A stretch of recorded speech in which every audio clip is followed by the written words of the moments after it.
ابو الحارث شیر کون تھا اور اس نے کربلا میں امام حسین کے ساتھ کیا کیا تھا؟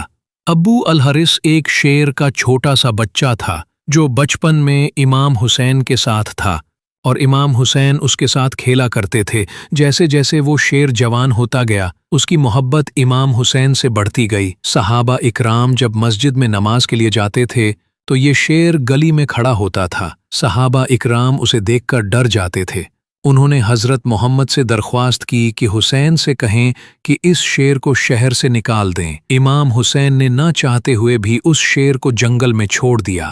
10 محرم کے دن جب امام حسین کے تمام ساتھی اور خود امام حسین شہید ہو گئے تو عمر صد نے ان کی لاشوں پر گھوڑے دوڑانے کا حکم دیا۔ تب جناب فضا نے اللہ سے دعا کی اور شیر کو آواز دی تو وہی ابو الحارث میدان میں آیا، اور اس نے امام حسین کی لاش کی حفاظت کی اور اس لاش کو پامال نہیں ہونے